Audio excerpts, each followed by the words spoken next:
Good morning, everyone. Monday, I don't even know what date it is. It's the 18th of October.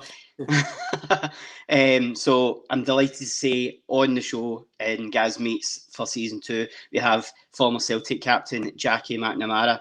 He's just brought out his new autobiography. His name is McNamara, available in all good bookstores, and he's obviously just started the book tour as well. Jackie, first of all, thanks very much for coming on. How's the book tour been going so far? Thanks, guys. It's nice to be here.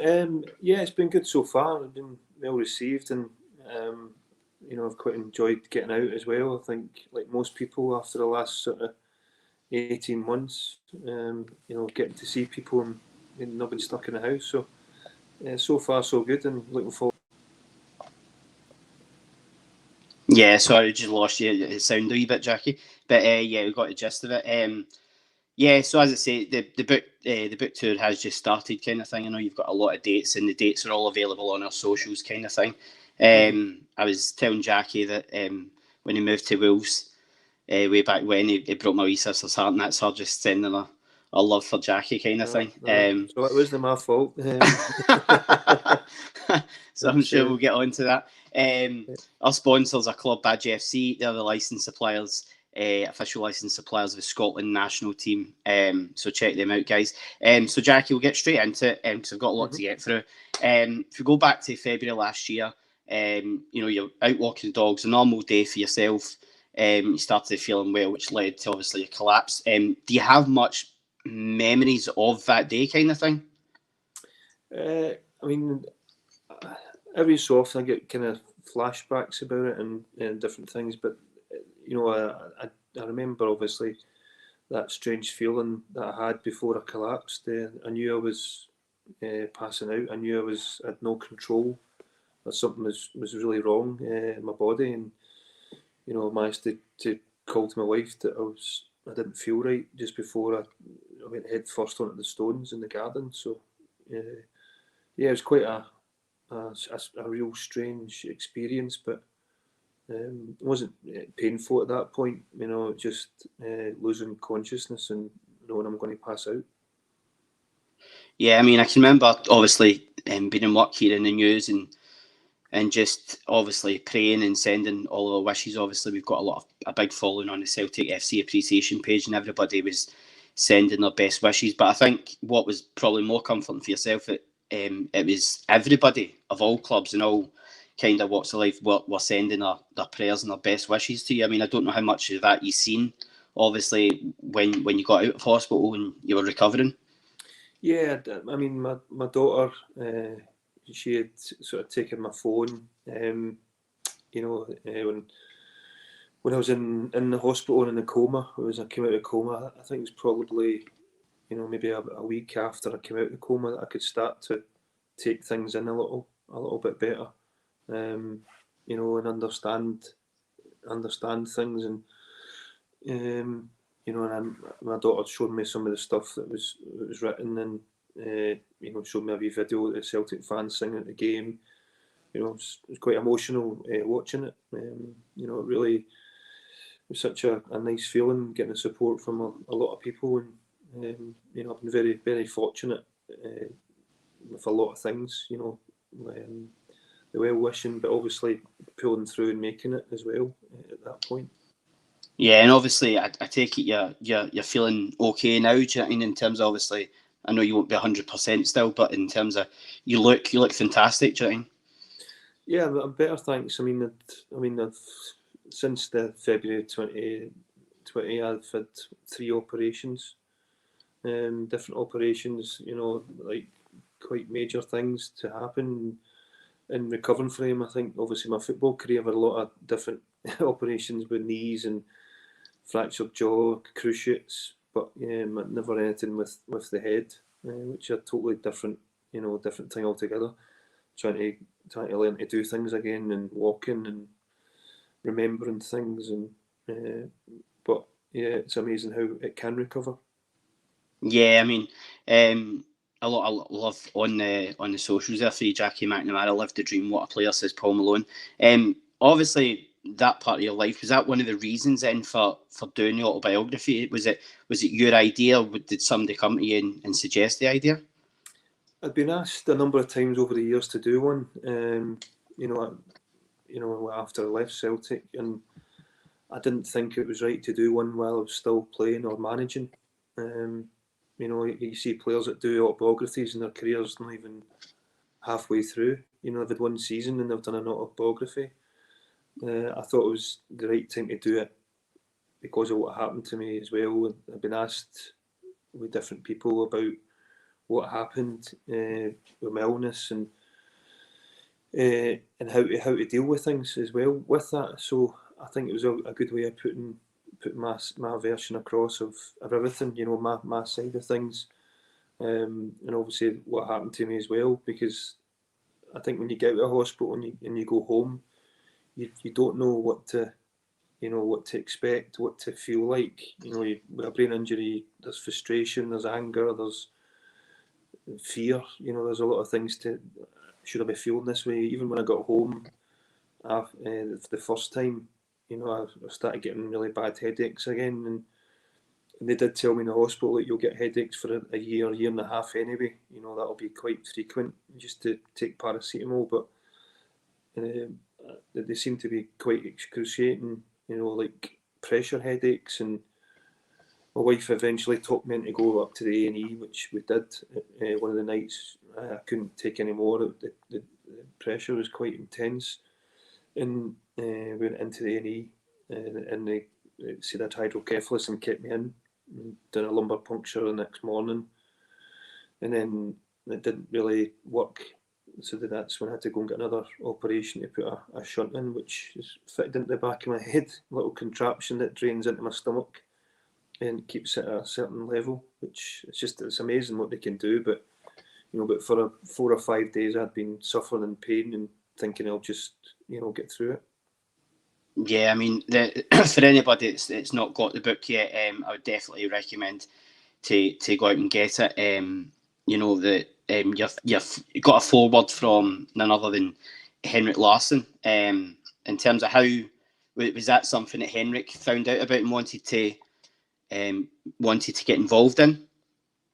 Yeah, I mean, fortunately, a lot of my teammates had obviously came to see me as well, and Henrik's over in Barcelona, and they'd been sending messages, and a lot of lads came to the hospital. When he done that, when he sent the stuff through for the forward, it was quite emotional reading it, and what his thoughts of me were as a friend, not just a teammate, and it's quite humbling to read what he'd said about me. And you share a dressing room with people and you get on with them, and but you have a friendship there and stuff that goes beyond football, and I think that's important in life. Yeah, I mean, it kind of shows the class of the guy that. I mean, I didn't realise that you guys were that close, kind of thing. Because I was thinking somebody like Simon Donnelly to do the forward, or one of the guys for the 90s, kind of thing, Dan Jackson, that sort of thing, Paul Lambert. But obviously, Pitch Publishing got involved. They published the book. They've got some great names in the repertoire, Jeff Hurst and Marcelo Bielsa, as well as other club books, kind of thing. Did they obviously come to you with the idea, or did your company have to, put it out there? There was a few I'd spoken to about doing it, and to be honest, I wanted to make sure it was done right. Every kind of detail, and I think they're a fantastic company to do it with. The ones I've done before, and Jerry McDade, who is a ghostwriter that I've done it with, who'd done Pat Bonner's book in the past, and I've known Jerry over the years from working his time at Celtic and doing different events. So getting him to do it, I wanted it to be like I'm seeing it when you're reading it, and I think it comes across that way. I think he's done it really well. How he's put it across, and coming back and forth from the hospital throughout my life and going through different parts each chapter. I think it's been done really well. Yeah, I think that's the important thing about a book, and especially an autobiography. I love reading about people's lives, and I love reading about people's lives that I've known and I've kind of grown up with. So, for me, when I was reading the book, it did almost feel like I could hear you saying it, kind of thing, in your voice, kind of thing. And I think that's what connects the reader to the book, kind of thing, almost. Yeah, I think even like my dad reading it. My dad had finished it last week, and it's not just about games and matches. It's not like a typical.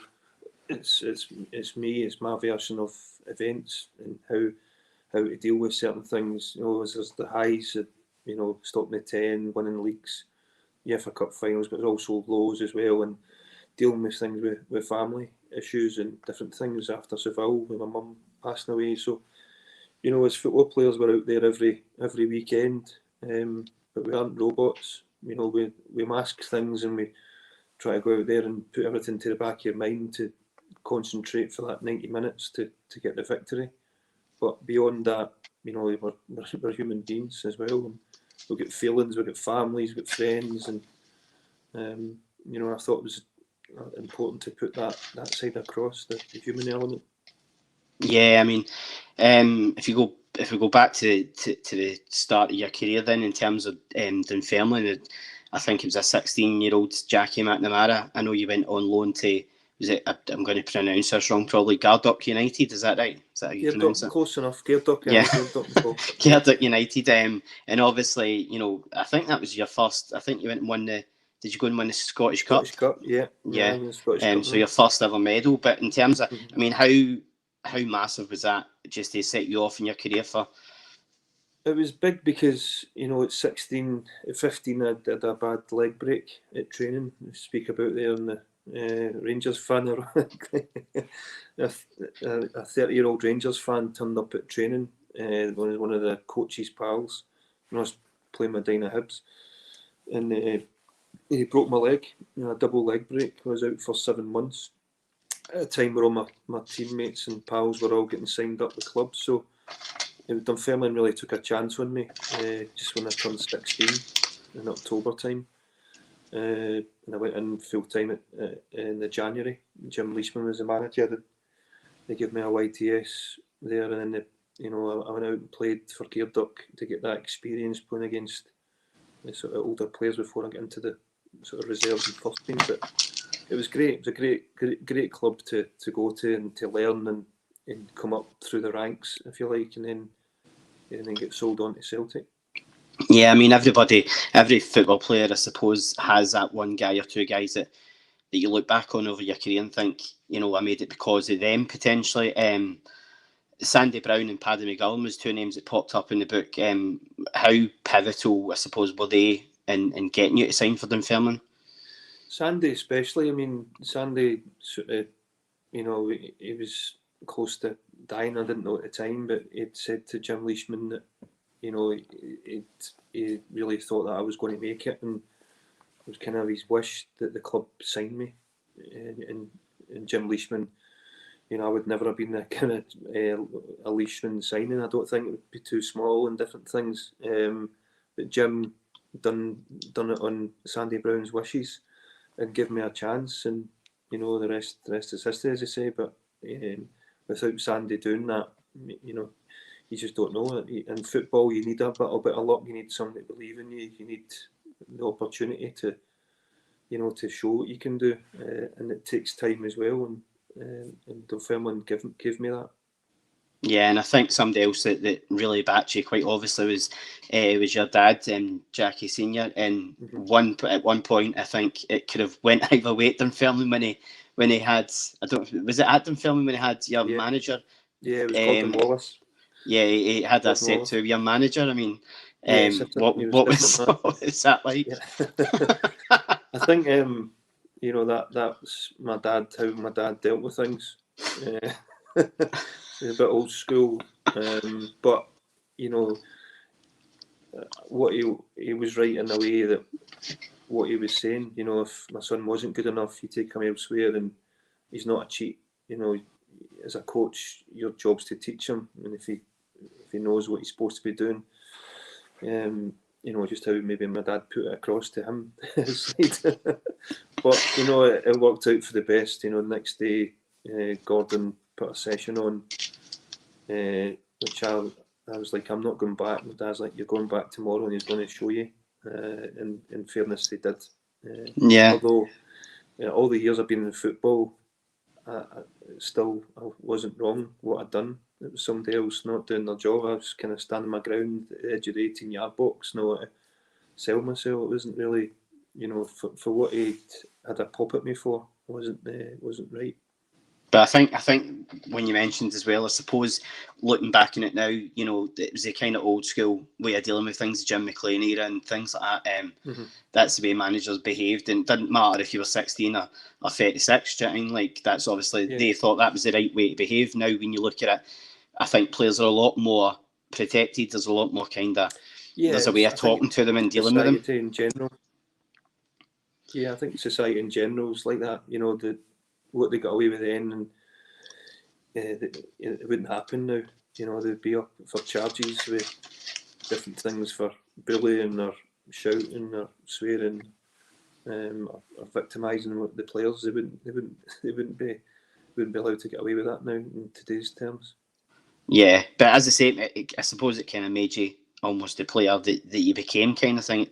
In terms of when you look at the 4 seasons you spent with Dunfermline, you had some amazing teammates in there who became future managers. Davy Moyes, for example, Billy Davies, Ian McCall. I mean, I don't know if they would. I take it they would have been pretty young as well at the time, kind of thing. Going back to early 90s. How were they as teammates in terms of to learn off of? Quite vocal. I would say like Moisey and Billy Davis were always kind of together. They travelled together. Ian McCall was more sort of early on. When I first went there, and he left to go to Falkirk. The other ones there, like Nori McCarthy, who sadly passed away just after I'd signed with Celtic. He was a fantastic character as well, and would have been a manager. There's no doubt. Paul Smith, who's assistant manager just now at Wraith Rovers, as well. So, no, there was a good dressing room. They had some real good characters, experienced footballers in there, and for me personally, it was good, to be in that environment. And would you say when you did decide to get into management, because I know we kind of were talking about later, you kind of got thrown into management at Thistle, but in terms of, did you keep in touch with them when you did get properly into management, kind of thing? Were they a source of kind that you could phone them? And not really, to be honest. No, I mean, I probably should have spoke to certain ones a wee bit more than I did. How to deal with situations, but I never really tapped into that. I just kind of, had in my own mind how I wanted to do things, and I maybe take little bits from each manager that I worked under and try to put it across the way that I wanted to be. On the other side is if I was a player, this is what I'd want. I want my training like this. I want to explain like this or talk like this, and that's how I tried to do it in management, which was relatively successful up to certain periods. Yeah, and obviously then, as you say, 4 years at Dunfermline, and you get your move to Celtic, who, let's face it, were a struggling club at the time, weren't winning a lot of trophies, weren't the dominant force that we are today, kind of thing. Where, do you remember when you first kind of heard about the move? Yeah, we knew in the morning that there'd been a bid from the club, and Dunfermline had rejected it and said they wanted $1 million, which was crazy. I was in the Championship, Division 1 at the time, and 21-year-old, not played in the Premier League. So I know I was playing with Scotland 21s, but I just thought that was a lot of money for someone that came through the ranks as well, and it's cost them nothing. It's stopping me moving.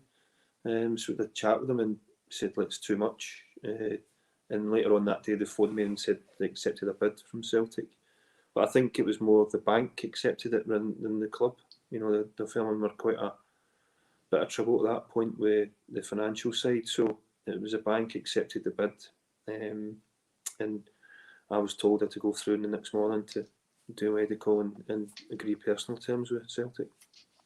Yeah, and then obviously, everything gets signed and sealed and delivered. In terms of then, going into day-to-day training, preparing for matches, was there a massive difference in terms of when you were at Dunfermline to when you were at Celtic? Massive difference in, obviously, no disrespect to film, but the quality. Mixed days and stuff in there, and there was similarities in terms of the expectation. In Division 1, Dunfermline were expected to win most games, which I think helped me deal with going to Celtic and handling the expectation of doing that. But I think the difference, in quality when you're playing with, it's Simon in front of me, Donnelly in front of me there, McStay inside, and or I could put into a Van Hooydonk's feet. He'd always be there, Big Pierre, and Andy Tom around him. So it was great to just jump into the the deep end, if you like, and it was straight away. I signed that day and played that night, my debut away at Falkirk, and then sort of never looked back. Just got in and got the game under my belt, and it was great. Yeah, and obviously you missed out in the Scottish Cup victory over Airdrie. But you did secure your first winners' medal at Ibrox in League Cup in 1997. Beat Dunfermline. Beat Dundee United. Sorry. I mean, how kind of strange was that? Obviously, no winning your first trophy at Celtic, but winning it at Ibrox, obviously. Yeah, it was. I think it was just a relief getting a victory, winning the silverware. The celebrations are different as well, and it's not at Hampden. You just kind of celebrate that moment, then you get the trophy. Then we went back. I actually had to do a drug test after the match, so I missed the bus. The bus went back to the ground to greet the supporters back at Celtic Park, and I left back. I think it was one of the security guys took us back after I given the sample, but and then later joined in the celebrations after that. But yeah, that was a bit of a pain in the backside, not being in the team bus going back to the stadium. I mean, when you look at that, obviously we're treated with the period of dominance that Celtic fans have enjoyed in the last 20 years or so. I suppose, did it mean more when in the 90s when you weren't winning many trophies? I think you obviously only won 3 trophies in the 90s kind of thing. Did it mean more when you did get your hands on silverware then? Yeah, I think you could see through history books, like, Rangers, what was going on there and how strong they were. I think when you seen the biggest thing for me in my time there was stopping the 10 in a row. We were underdogs, new manager, Pierre had gone, Cadet had gone, Di Canio had gone. And it was such a difficult change. Wim Jansen came in pre-season, took time to understand the way he wanted to do things, and but as the season went on, the players they brought in, Larson's and Craig Burley, great signing, Paul Lambert, along with guys like Reaper, a real backbone to the team. It was just a great feeling, and that League Cup helped us handle that. I think it gave us that kind of shot in the arm and belief that we could go on and win the league as well, which we did. Yeah, and obviously the man that signed you for Celtic, Tommy Burns, the late great Tommy Burns. What was he like, not just as a manager and a coach, but as an overall guy, just as his personality? He was brilliant, and you'd be able to talking about MacArthur and how he was on and off the park, and he was such a big influence for me on and off the park. Me and my wife had a lot of issues having children, and the gaffer, he was brilliant with us with that, and dealing with that, and dealing with the human side, the things that people say people don't see. They just see the Saturday or the result, but you're dealing with people day to day, and they have that caring aspect that Tommy had. That he was there for you. He was there for everybody. He knew everybody what was going on. Some people needed, certain attention, and he knew about it, and he cared. And that, as good as he was a player and a manager, but I think as a person, he was just spectacular. Yeah, and obviously, when you look at, we mentioned the 96-97 season, it's an iconic season for the club. We stopped Rangers for doing 10 in a row. Was there a particular game that kind of stood out for you guys in that season that you really thought that's the game that could win us the title? I think there's a few moments. Yeah, I think the one just after New Year when we beat the Rangers 2-0 at home. Craig Burley and Lambo scored a screamer in the last few bit. That was. And you actually look at that actual game, the amount of saves that Andy Gorham had in that match was just incredible. The chances we created, you're thinking, God, it's going to be one of these games again. He 1v1s with Harold and he's stopping it with Aram. And unfortunately Craig got the breakthrough. Slipped it through to him, reverse pass, and then the last minutes Paul scored a screamer right in the top corner. And that was a massive victory for us at that point, that we knew we could beat them without, even though we had to play really, really well and have that little bit there extra, because that's what you had to, games I played with Tommy were outstanding, some of the matches, and then they'd break away and score, or, something happened in the match, you didn't get the result. So, to get that moment with Vim's team to go in and secure the league was so important. Yeah, and I think I don't know if I'm right in saying this. It was that New Year game was the first victory in 10 New Year derbies, I think. And there was some sort of stat that whoever won the league at New Year, or whoever won the derby at New Year, went on and won the league. So that was obviously a good omen. If you fast forward now to the game at East End Park, you go back to your old stomping ground, penultimate game of the season, and we go 1-0 up. What was the feeling in the dressing room like after the game when obviously we conceded solely on, because you could feel it in the stands, you could feel it in the fans almost as if to go, surely this can't slip away. Yeah, it was.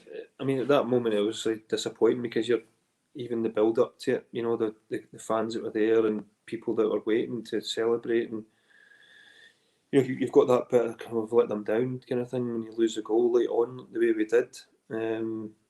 But in fairness, Vim Janssen was so calm. He's just like, we do it next week at home in front of our own fans, and he just turned it around really quickly. I had to go to a supporters thing that night in Paisley.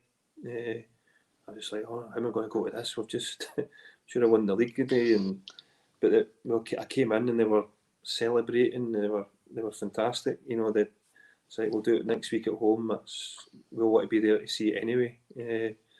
And yeah, it proved the case. We waited an extra week and it was worth it.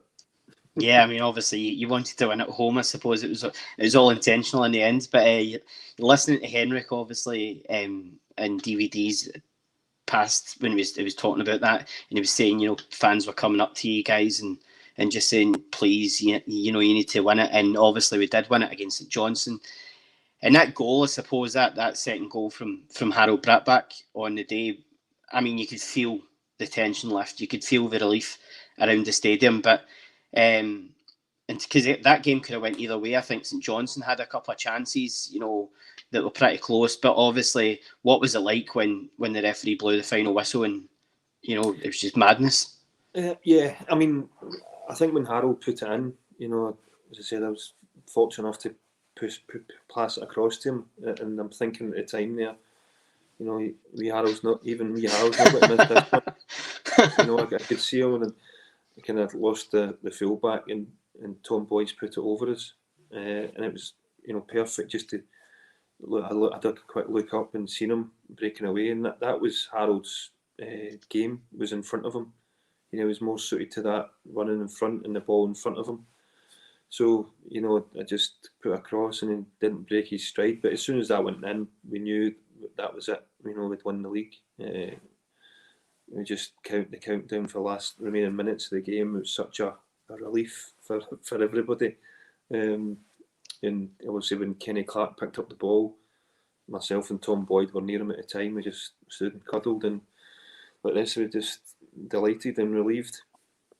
I think that's what makes it even better. The fact that you guys are obviously, Celtic fans, and you know what it means to the fans, and because I feel with a lot of kind of foreign players, especially when they come to either Celtic or Rangers, they don't really get that kind of that feeling that they don't get what it means to the fans as much, kind of thing. So it obviously helps. It was a lot of homegrown talent in the team, and obviously then the club go into a transition period where Joe Venglos, Janssen leaves, Joe Venglos comes in, and then we had Barnes and Dalglish, that doublet.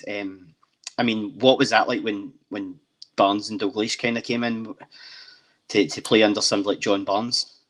To be honest, I was really excited about it when I first, I knew before it was announced, and I couldn't tell anybody. I just had my second knee operation, and Alan McDonald, who was the chief executive at the time, had met me, and I was down in London, and he said, "Oh, John Barnes is going to be the new manager. Dalglish is coming in," and I thought, that'll be brilliant, total football and what a player he was. But yeah, it didn't work out.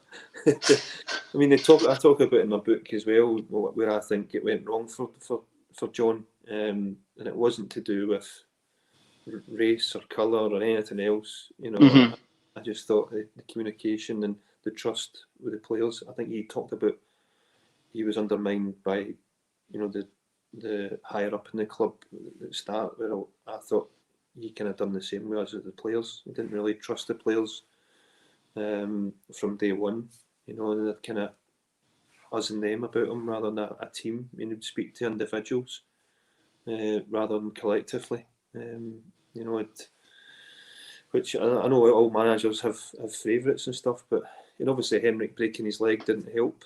But I think if you look at some of the games, we were fantastic early on. Aberdeen scoring 6 and 7 at home, and when it worked, it was good. But against better opposition, what I thought were vulnerable, especially me being a right back, the system that he played. He had Paul Lambert and Craig Burley in front of the back four. Then you had Moravcik and Berkovic. Then you had Larson and Viduka, which on paper's it's a top team. Yeah. But against good opposition, you've got no real width apart from the fullbacks, which left us quite exposed. Lubo and Ayo weren't going to chase down fullbacks, and you don't want your two centre forwards, Viduka and Henrik, doing it either. So it was dragging Paul Lambert and Craig Burley around quite a bit. But again, certain teams at home, when they're sitting in, it's totally different. You can get away with it. But going to Ibrox or going in European games like Leon, when you actually see where Henrik is when he breaks his leg. Away down my area, I was quite close to him at the time, trying to help out the team. Yeah, and then obviously, the saviour comes in, Martin O'Neill comes into the club and wins a first treble in 31 years. Obviously, in terms of when he first comes in, you then became, after playing so many games, you become a squad rotation player. I mean, how tough was that to take in terms of, obviously you played so much for Celtic before, kind of thing? Yeah, it was tough. I think it was a test mentally because you're preparing every game with Martin. You didn't know where you stood if you were going to. He would name the team subs an hour and a half before the game, so you'd spent all the preparation, and you had to go thinking that you were playing. So into that moment where the adrenaline's there, you get the butterflies ready to go in the match, and suddenly he would just name out the surnames, and you're listening for McNamara, and it's not being said. So it's like, right, I'm not sub today. I'm not even on the bench. Because at that point you had two young kids had to be on the bench, under a certain, or had to be in the starting 11 or be on the bench. So the two kids that wouldn't normally be on the bench, for the first team at that point. And then obviously guys like myself will sacrifice for a couple of young players that are not there in merit. So it was tough. I'd started well under Martin. I was doing well. Played in the 6-2 game. We beat Rangers and a few other matches. And I got injured away with Scotland, away in San Marino, and that's when he played Didier Gat against St Mirren at home. And then I found myself out of that position for quite a while. Then it wasn't until he changed things I'd go into midfield or I'd go into left back or left centre back. It was until later on they changed back to a back four at times that I came back into the fold. Week in, and obviously then being his captain, which was massive for us.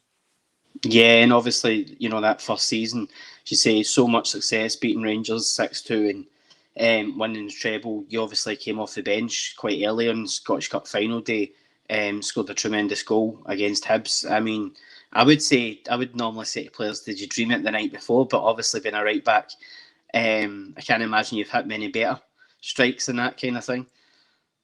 It's weird because Hibs as a young kid had let me go and I was too small. I used to train with Hibs. My first goal for Celtic was against Hibs. That day at Easter Road I was 60-61.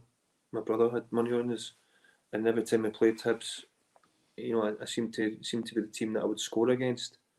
In the cup final, even though I didn't start, my brother had money on me to score the first goal at 33-1. So he seemed to know more than me. He seemed to have actually scored 2 against Hibs like 2 weeks before the final at Easter Road when we won there. I was playing midfield, so at that time I was more a midfielder in Martin's eye. I would play in there, played away in Ajax with the game there, the qualifiers for Champions League. Martin seemed to play me more in there, and unfortunately he put me on in there as well, and that's where I got the goal from. Well, obviously, I think it was tough in terms of the formation and the style of football he played, because obviously he played a back three and it was Baldy, Mjällby and Vilharen, and to be fair, there's no much that got past that defence. So obviously there's an extra space in the midfield. So you would hope that you'd play more in midfield. I mean, do you prefer playing in midfield, or did you prefer it right back? It's a tough one. I like midfield. I like right back. To be honest, it didn't bother me. Would you just play wherever?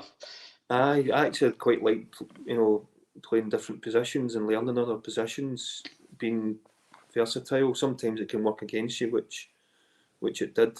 But you're always kind of, if you're on the pitch, you're starting at one position and something happens in the pitch, rather than him making a change. You're actually the one that gets changed and put back to another position. Like even the UEFA Cup final, I go in there for Paul Lambert to go, and Martin asked me to go and mark Deco, try and stop Deco getting on the ball. Obviously, then that changed when Bobo got sent off and get put back into defence at that point. But again, it didn't bother me as long as I was involved in playing, and that was the main thing for me.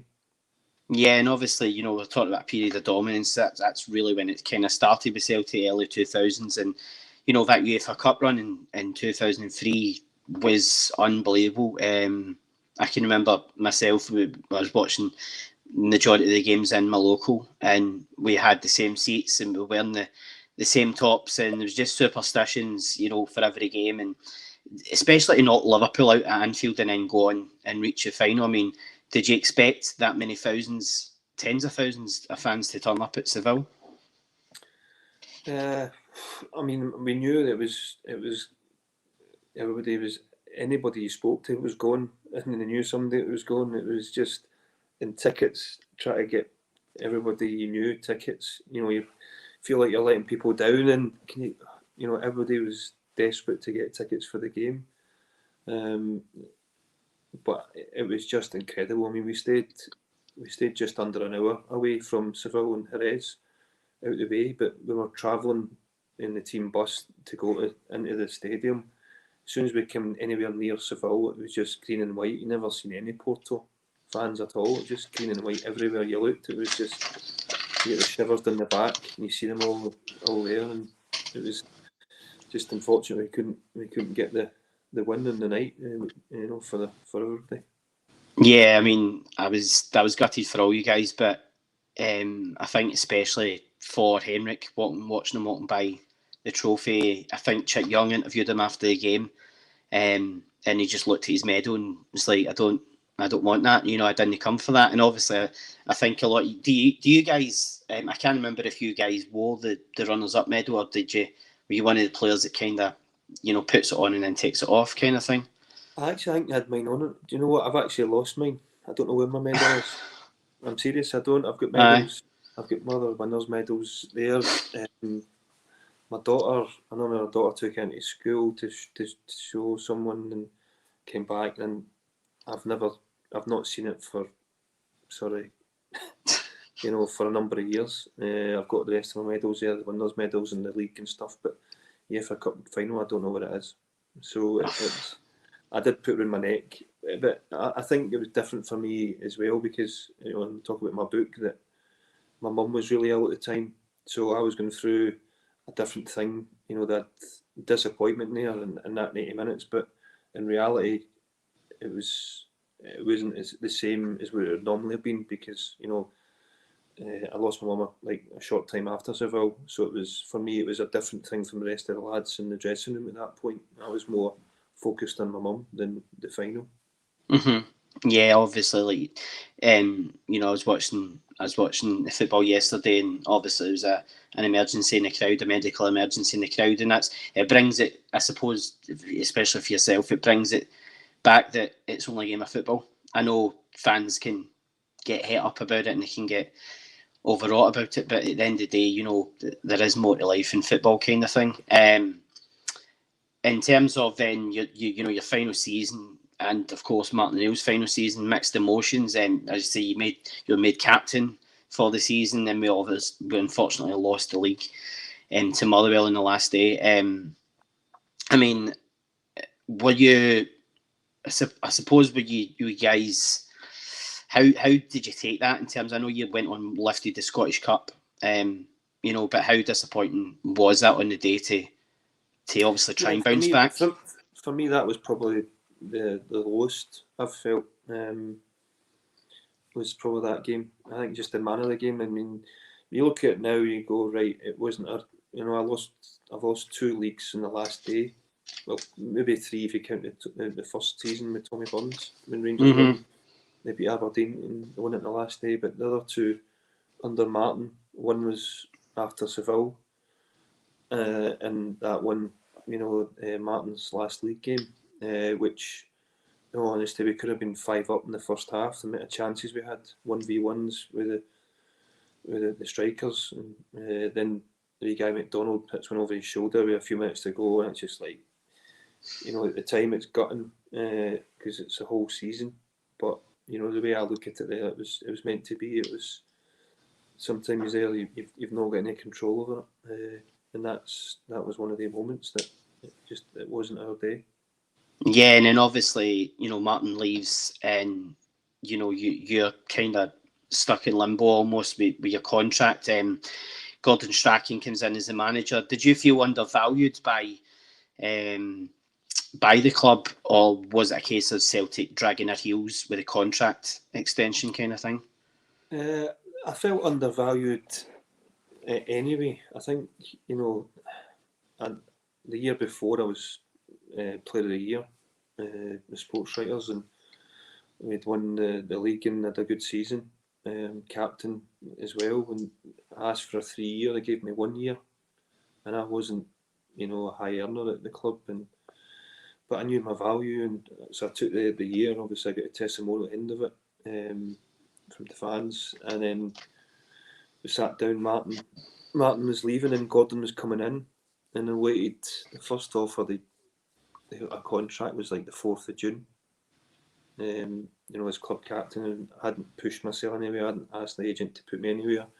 I always thought I was going to be at Celtic, and then the first offer wasn't great. Then I went to see Gordon in his office, and then sat down, and he was talking about other players, that he was targeting, and I was just like, "What about me?" He said, "It's the first offer. He'll get it sorted. Peter will sort it," and they didn't. We'd arranged another meeting, and they cancelled the meeting. At that point, I was quite angry, as you can imagine. I was expecting our 3rd child imminently, which I actually signed for Wales on the 14th of June, and Evie, my daughter, the youngest, was born on the 17th. So it was like a upheaval. It Yeah. wasn't great timing with anything, but I had to obviously sort my stuff out. And to this day, I don't know the real reason. You know, is it because Gordon didn't want me at the club, or because he thought I would turn around and accept, you know, what they were giving me? I don't know. I didn't. It felt to me, and it still does to this day, that I wasn't wanted, and that's how, you know. When I spoke to Glenn Hoddle the night before, I went down to Wolves. He said, "I hope you're not using this as a bargaining chip, you know, to get." Yeah. I said, "Look, I'll give you my word. Mm-hmm. You know, I've told my family, it's not about money now. It's the principle." And you know, and I speak about that in the morning when I'm driving down there. Calls from Peter and Martin O'Neill had phoned, and different other people had phoned trying to convince me not to go. But you know, there's no way I could. I went back on my word. It wasn't about money at this point. Well, that's what I was going to say. In terms of, obviously, you know, Glenn Hoddle was the manager at the time, and obviously, what was he like to work under as a manager? Obviously, a great player and great manager, but what was he like to work under? It was. I enjoyed working with Glenn. I mean, I thought he was way ahead of his time. You know, his pre-season, everything he was doing, I thought he was excellent. He had 8 games. I played 8 games under him, and then I'd done my cruise ship in training. Fractured my ACL, which put me out obviously for quite a while. I didn't come back to the end of the season, but you know, but I enjoyed the games that I worked under him. I really enjoyed how he came across and how he wanted it to be done. Yeah, and obviously, I think it was a youngster, a young up and coming kind of maybe Bulls player that tackled you, maybe went in a wee bit hard. But I need to ask you about Healing Hands Hoddle. What was the story when you were obviously injured, you're leaning the treatment table? Yeah, I mean, I actually thought it was a wind up. I thought you know, when I done my ACL, I was on the treatment table, and the physio, the 2 physios, the doctor, and the 2 masseurs were there, and they were talking about my injury and stuff, and the you know, my operation that was coming in, and they said, "Look, Glenn will come in, the gaffer will come in, and he'll touch your knee and stuff." And I was just like, "What are you talking about?" I just thought they winded me up. So the gaffer, Glenn, came in, and he comes over and he's quite soft, you know, that Cockney, "All right, Jack, you all right?" And "Aye, gaffer," and just talked my way in, and he put his hands on my knee. He had both hands there, and he sort of touched my knee, and they were kind of turned away behind him, like, you know, and I'm trying not to. I thought they were winding me up, and he asked one of the masseurs if he could do some recce on me, and the guy's like, I can't do recce. I don't know how to do recce." So they were giving him. He eventually walked away, and they were giving him a bit of stick. You know, they were giving him a bit of stick in the background, and they all thought he went out the changing room, but he was still. He must have heard them. He 100% heard them giving him stick. He just heard the toilet flushing, and they all just went pure white. But I have to say, I thought he was good. Did they genuinely believe that he had some kind of? He never said anything to me. You know, like, Mm-hmm. I can kill you. He never. It was them. They said, "Oh, he thinks he's got healing hands. He'll touch your knee," and I'm like, "Aye, right, very good."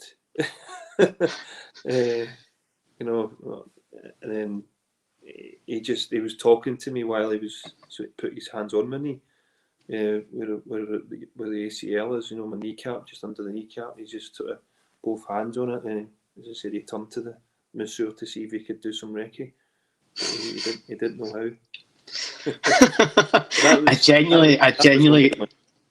I was genuinely buckled when I read that. Honestly, you obviously played in the derby game against West Brom in the playoffs, but narrowly lost out in both legs. In terms of, I know there's probably no comparison between the 2 derbies, but what was that derby like to play in? It was okay. It was. I think it is quite. You know, it's their derby. It's their rivalry. There's a lot of hatred, but it's not the same. There's nothing comes close to the Glasgow derby. You know, it's a one-off. Yeah, and obviously, it didn't really work out for you at Wales in terms of obviously your injury, and that played a massive part in it. And then obviously Hoddle left, and was it McCarthy came in? Yeah. But you go on holiday, you're in Spain, and you bump into, of all people, Jimmy Calderwood, who was the Aberdeen manager at the time. How strange a situation was that he was basically, trying Yeah. to get you to move to Aberdeen?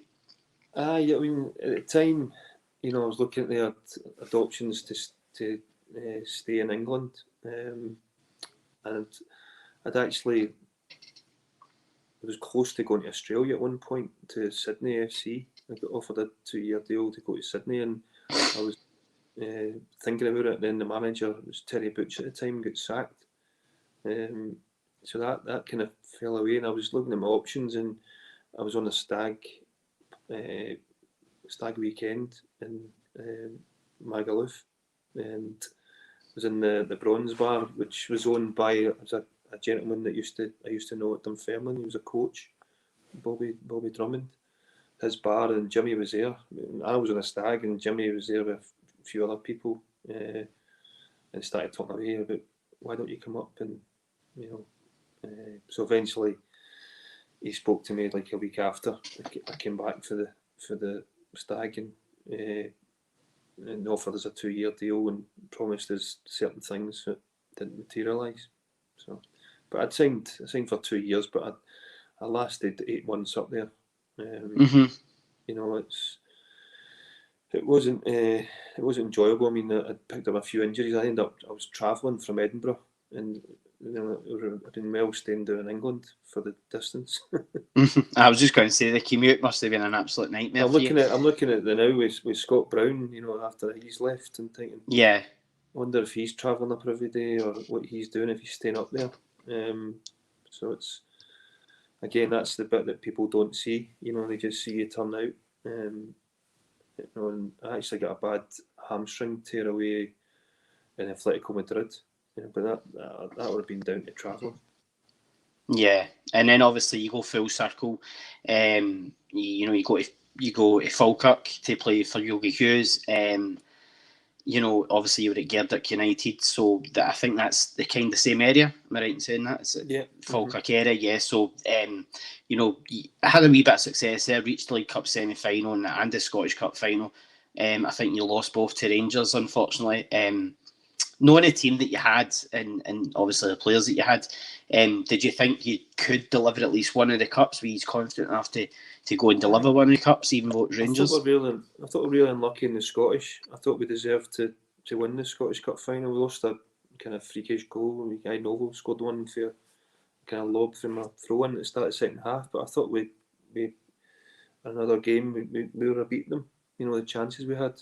It was a roasting hot day. But for me personally, it was from the year before I had at Aberdeen, working with Yogi, because when at the end of Aberdeen, I totally fell out of, wanting to play, or maybe thinking about finishing. Because at that point, a lot of people say, oh, he's finished, he's past it, 34, 35. And I knew I wasn't. I just needed looked after properly and maintained right, and Yogi done that. That he gave me that, and I had a good season with Yogi. I won the Players Player of the Year at 35-year-old. Got to the cup final with him, and played a part in keeping him in the league that year. So I enjoyed working with him. I thought he was good. Yeah, and I think when you look back even at your Celtic stats, you were definitely undervalued in terms of winning Player of the Year twice. I think you actually won Player of the Year in your last season as captain. Is that right? Yeah. I've just been quite fortunate, with the accolades, which is for me that's one of the good ones at the Players Player. I've done that as a young player, then the Players Player 97, 98. And then I was a sports writers in 2003, 2004, but also the Celtic Players Player of the Year. The Celtic players voted for that, to get that accolade as well, which was great. Yeah, and I think obviously a brief spell at Partick Thistle before you finished up playing, and then you kind of get shunted into coaching. You got asked to take the team And in terms of looking back on your management career now, in terms of, I think you've had to deal with a lot of crap in terms of you've not really went to a club where you've had loads of money to spend. You know, it's all about budget cuts. It's all about bringing in young players to try and keep teams up, kind of thing. And obviously, the way it ended at Thistle, it wasn't obviously what you wanted. And listen, fans are fickle, obviously, but obviously you brought Sid in with you, kind of thing, into the coaching side of things, and took the reins from Ian McCall. But you brought through players like you brought players into the club like Stephen O'Donnell, I think it was Conrad Bartoni, Kyle Hutton. You know, how good was it to get those kind of players in, you know, and to start? I think it was, for me personally, it was getting the ones that were hungry. You know, they didn't have a lot of money, but it was for them. It was an opportunity to come in, and they'd been released. Two boys from Motherwell with Ross Forbes and young Stephen Lawless at the time, who was excellent for us, the two of them. You know, every club under used to go and watch under 20s and pick them out, and they weren't paid. You know, they weren't paid like a full-time footballer. They weren't paid like part-time. You know, the wages were very, very low. You know, in the club when we took over, just wanted to survive in the Championship in Division 1. That was my remit, because of they'd slashed it all. You know, and I'd paying stuff at my own pocket to try and help and try and do things. And again, people don't see that.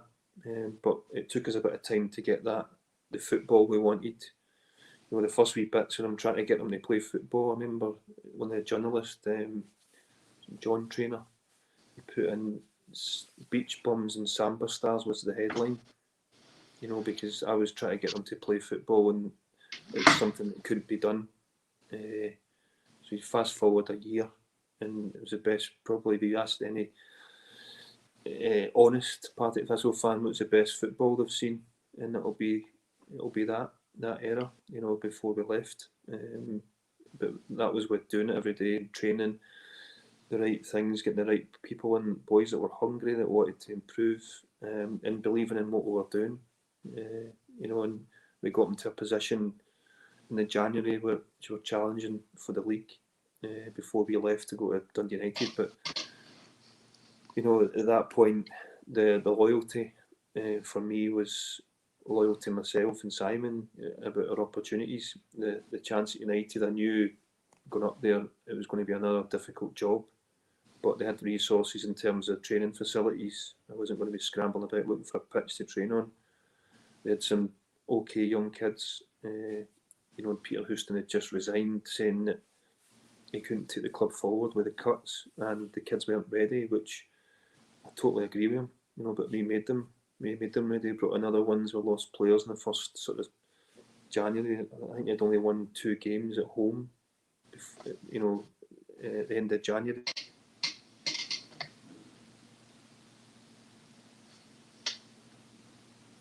Which we managed to beat them in the Scottish Cup with McCoist. Yeah, and it was a challenge. Yeah, and that's the thing. When you look at, you know, you built the foundations on which the club went on. Obviously, won the title. You'd finished 6th in your first season, Challenge Cup final. As I say, it cut your teeth to go and manage a team like Dundee United, and I was actually really surprised at how kind of successful you were at Dundee United. You know, obviously, I know you got to, I think it was 6th place finish, 4th place finish. You know, beat by Celtic narrowly in the Scottish Cup semi-final, and of course you look at players you'd already brought in at Partick. You then bring in players like John Souttar, Ryan Gold. You brought Andy Robertson at the club. In terms of obviously looking at especially Andy Robertson, how much he's progressed. I mean, how proud are you that how he's done in his career, kind of thing? Yeah, delighted. I mean, it's you know, it's the boys themselves that do it. You just give them an opportunity, you know, and that kind of backing to do that. We first brought Andy up. He came up to St Andrews with his mum and dad were there, and the PFA were there with him. And you know, I said to his mum and dad, look, we'll bring him in. He'll be doing the sports science with you know, we tapped into the university. The guy Alan Gartshaw up there was fantastic, you know. And you look at Andy Robertson when he first came up when he sort of first signed, and you look at him, you know, 10 months later when he was leaving, it's a different person. His thighs, you know what I mean, his strength, his power. And these guys helped do that, you know, playing a wee part and giving them an opportunity to go and express yourself. It's the same him going to Hull as well. Hull was a platform. I knew he wouldn't be at Hull for very long. You know, once he goes down to England and he shows that he can handle it, he'll go and kick on. And in fairness, he has. You know, it's incredible what he's done, what he's achieved so far. But again, a young kid that had something to prove. You know, released at a young age from Celtic, and he starts at the lowest point at Queen's Park, amateur status, and then he comes up the ladder. But he's, again, I got a lot of satisfaction from boys like that. You know, that's what worked for me at Partick Thistle with the boys I'd said before. And I tried to do that a little bit at United. You put the unknown, bring them in, and try and get them up to speed rather than going and buying someone. That's, for me, that's why they had the problems in the first place, buying players, you know, and the budgets and putting the club in debt. Was to continually do that and keep that whole thing moving forward rather than, you know, living beyond their means. Yeah, and in terms of, obviously, you had to work under tough circumstances at Dundee United as well. The chairman, Stephen Thompson, obviously, I think he'd sacked you after, and to be honest, the way it sounds, you know, it was pretty brutal and very undeserving in terms of your cup runs. Obviously, I think you got to the Scottish Cup final against St Johnstone as well. That was the year you finished fourth. I mean, did you feel more hurt or just angry at the way it handled things, kind of thing? A bit of both, to be honest. I mean, my remit when I took the job was to get rid of their debt in 5 years that they had, and we'd done it in 2.5, and that was with relative success as well. You know, we're getting to finals, top 6 finishes, playing a good brand of football, entertaining. The crowds were up, everything was going well. And the problem is when you get that and you lose. You know, we lost 5 players in just over a year. You know, and it's very difficult to just go and get another Andy Robertson in, or get another Nadir Chifsey, or another Mackay Stephen, or Ryan Gold. It's very difficult. You can't just go and, especially when you need to grow it. You need to get them in early. You need to, you know, grow your own. And I always maintained, when we got these guys when we first came up, we could afford them, but after a year we couldn't. You know, we could afford Andy Robertson when we first got him from Queen's Park, but fast forward 1 year, we can't afford him because he's way beyond what he can pay for a player. You know, in that time, same with all the players that moved on: Ryan Gold, Mackay Stephen, Armstrong, Shifsey, John Souttar.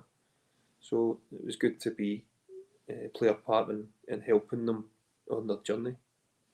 Yeah, and then obviously, you know, you leave Dundee United, and I suppose in a contrast of emotions between chairman, Jason McGill, chairman of York City, persuaded you to come to Yorkshire. What was he like to work under, and you know, just in terms of the difference in the style of football down there? He was brilliant to work under, and to be honest, that was the main reason why I went. I went from a certain chairman to probably the most supportive chairman I could get. Mm-hmm. You know, and I wish I'd done the stuff for him that I'd done for the previous, and what he believed in. You know, he kind of saved York City all the years ago and put lots of his own money in, and he gets no thanks for it. You know, and we wanted to try and do what we've been doing with Thistle and United to an extent. You know, to not buy it, but it didn't work. You know, the things that we're trying to do, and there's a different football, different mentality, different culture. You know, and looking at it from my side, what would I have done differently? And it's a hard one because you go in somewhere. I went in at the start of November, and the budget's been largely used up. Then you're relying on loan players to come in, and you can't sign anybody until the January anyway. So it was tough. It was a tough gig, York. Not enjoyable. One bit of it. The only kind of plus in it was my friendship with Jason. We're best friends now in it through the adversity, but best friends through trying to do things. You actually were at before I left, before the end of that first season, one of the young lads got sold to Norwich, and we helped facilitate that. Then he got moved to Everton from Norwich for 25 million. That's there. That for some club like York City, having to put in, they've got a percentage of the sell on for things like that. That was a kind of model that we were trying to do. I mean, I couldn't take any credit of that lad moving on. I only played him 6 games.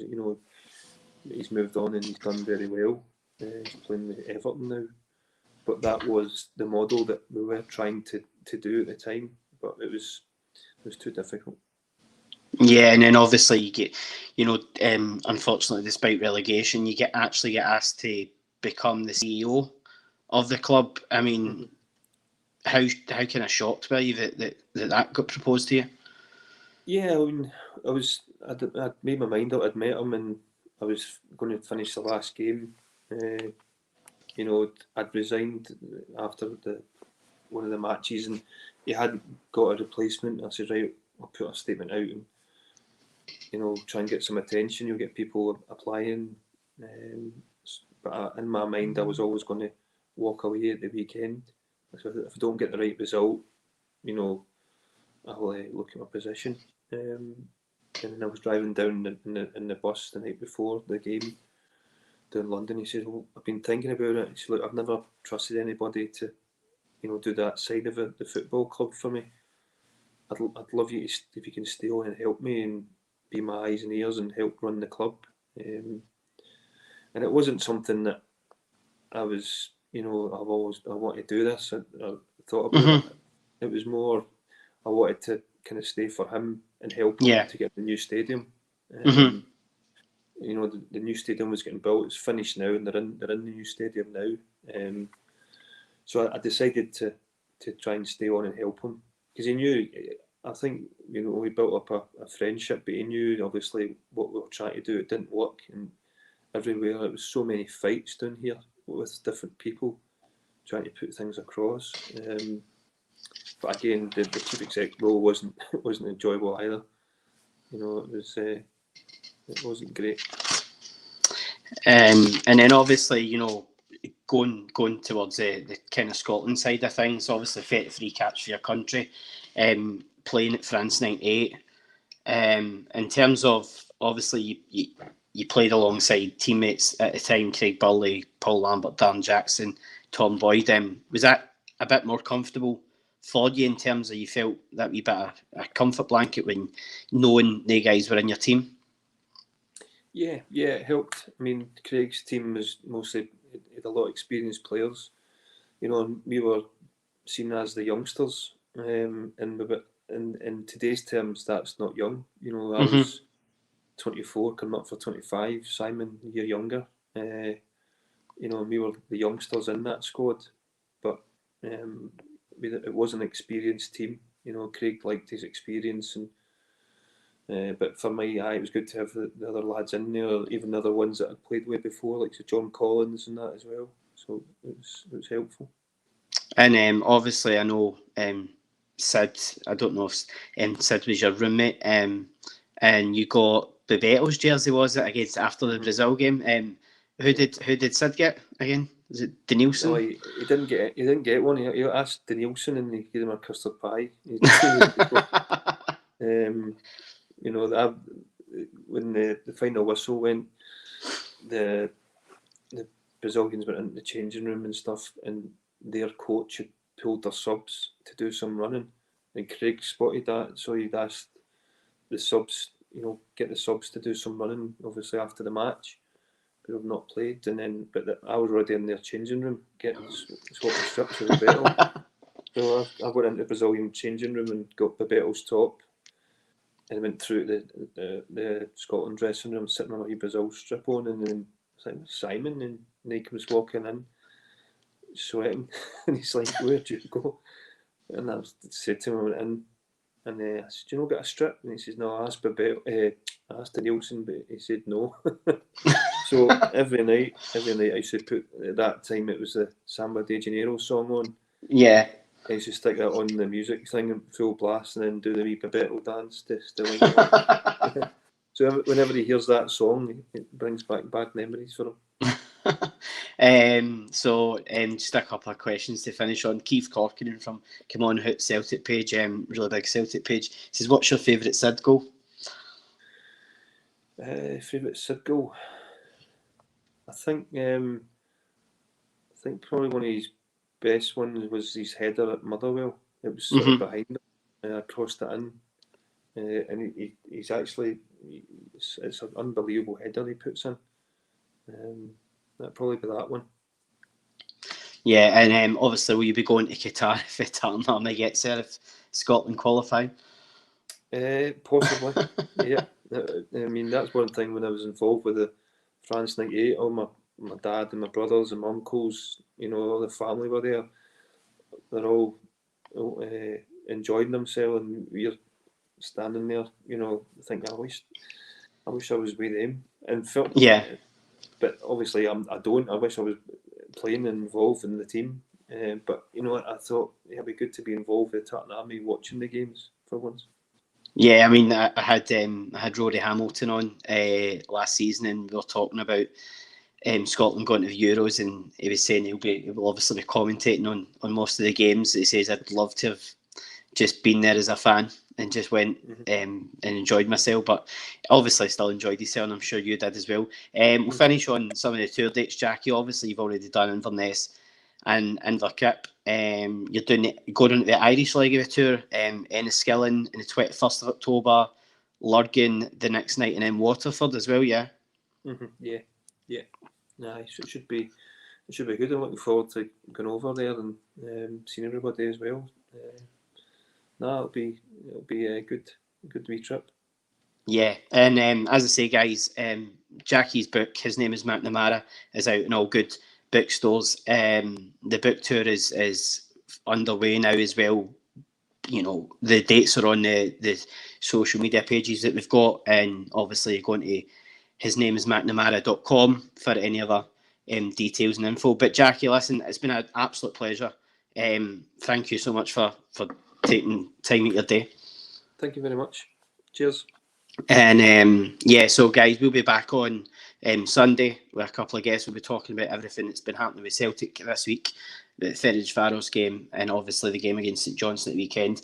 But in the meantime, we'll see you on Sunday, guys. See you later.